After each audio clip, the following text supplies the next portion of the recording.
24 की तारीख जैसे जैसे नजदीक आती जा रही है, सियासी तापमान भी बढ़ता जा रहा है। सभी दल सियासी गुड़ाभाग करने में लगे हुए हैं। राजनीति के लिहाज से हर दल की नजर 80 लोकसभा सीटों वाले उत्तर प्रदेश पर है। माना जाता है जिसने यूपी जीत लिया उसने लोकसभा का चुनाव जीत लिया। सभी पार्टियां यूपी जीतने के लिए एड़ी चोटी कदम लगा रही हैं। वहीं सत्तारूढ़ पार्टी बीजेपी ने तो कई महीने पहले से अपने पक्ष में माहौल बनाना शुरू कर दिया था। वहीं जब से अयोध्या में राम मंदिर की प्राण प्रतिष्ठा हुई है तब से बीजेपी फ्रंट फुट पर खेल रही है। वहीं इसकी बानगी भी तब देखने को मिली जब श्री राम के भव्य मंदिर में योगी सरकार ने मंत्री विधायकों के साथ हाजिरी लगाई। खास बात रही कि बीजेपी विधायकों के साथ कांग्रेस, बीएसपी और आरएलडी के विधायक भी दर्शन करने गए, लेकिन समाजवादी पार्टी के विधायकों ने इससे दूरी बनाए रखी। कुल मिलाकर देखा जाए तो समाजवादी पार्टी के लिए आगे पहाड़ और पीछे खाई की कहावत बिल्कुल सटीक बैठती है। सूबे में सपा की हालत कुछ ऐसी ही दिखाई देती है। बड़ा धर्म संकट है कि उसे मुस्लिमों का वोट भी चाहिए और हिंदू का भी। इस चक्कर में पार्टी तय नहीं कर पाती कि इधर चले या उधर चले। भगवान राम का नाम आते ही पार्टी भंवर में फंस जाती है। आपको बता दें कि बजट सत्र के दौरान विधानसभा अध्यक्ष के द्वारा नेता प्रतिपक्ष को अयोध्या जाने का निमंत्रण दिया गया था। इस पर अखिलेश यादव ने कहा था, हमें भगवान जब श्री राम बुलाएंगे तब जाएंगे, और उन्होंने निमंत्रण को ठुकरा दिया था।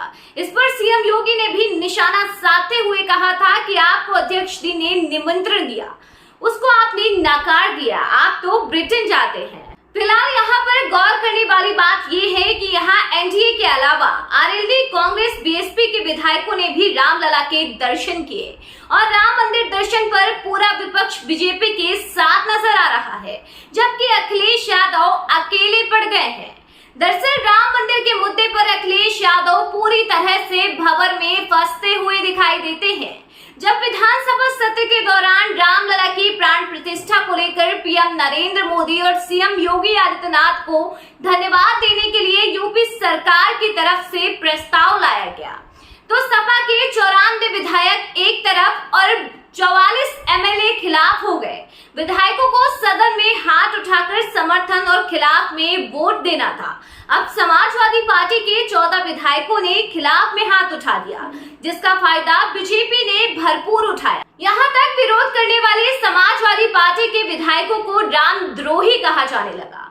बीजेपी विधायक शलभमणि त्रिपाठी ने तो स्पीकर से 14 विधायकों के नाम सार्वजनिक करने की अपील की, जिस पर अखिलेश यादव की प्रतिक्रिया भी सामने आई थी। उन्होंने कहा था कि समाजवादी पार्टी किसी भी सूरत में बीजेपी के साथ नजर नहीं आना चाहती है। पार्टी के सीनियर लीडर शिवपाल यादव ने तो ये भी कह दिया था कि हमारे लिए अलग से इंतजामात किए जाएं। सपा का मानना है कि अयोध्या जाना बीजेपी का एक ट्रैप है, इसलिए हिंदू विरोधी छवि ना बने, तो अखिलेश यादव ने ऐलान किया कि सपा के सभी विधायकों के साथ वे रविवार को इटावा जाएंगे और शिव मंदिर के दर्शन करेंगे। आप ये भी जान लीजिए कि इटावा स्थित शिव मंदिर अखिलेश यादव ही बनवा रहे हैं। इस मंदिर का भूमि पूजन भी अखिलेश यादव और डिंपल यादव ने ही किया था। ये मंदिर केदारनाथ मंदिर के मॉडल पर इटावा में बन रहा है और मंदिर का निर्माण आखिरी दौर पर है। फिलहाल अखिलेश यादव के लिए अयोध्या जाना दो-धारी तलवार की तरह है। बेशक वो हिंदू वोटों को बचाने के लिए परिवार संग अयोध्या जाने की बहुत बातें करते हो, लेकिन इस बात से भी वो बहुत अच्छी तरह वाकिफ हैं कि सपा के लिए मुस्लिम वोट कितना मायने रखता है। साल 2022 के विधानसभा चुनाव में नतीजों में समाजवादी पार्टी के 34 मुस्लिम विधायक चुनकर आए थे। ऐसे में अखिलेश यादव फूक फूक कर कदम बढ़ा रहे हैं। बहरहाल लोकसभा चुनाव की आहट शुरू हो गई है। ऐसे में समाजवादी पार्टी को हिंदू विरोधी साबित करने का कोई भी मौका बीजेपी नहीं छोड़ने वाली।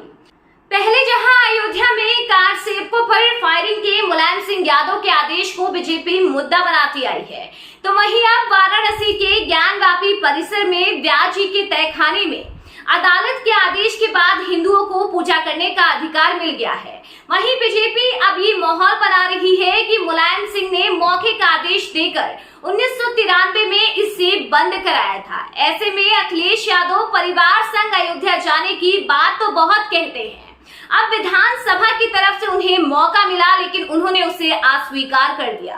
फिलहाल देखना ये दिलचस्प होगा कि लोग लोकसभा चुनाव में अखिलेश यादव बीजेपी के इस दांव से बचने में क्या रणनीति अपनाते हैं?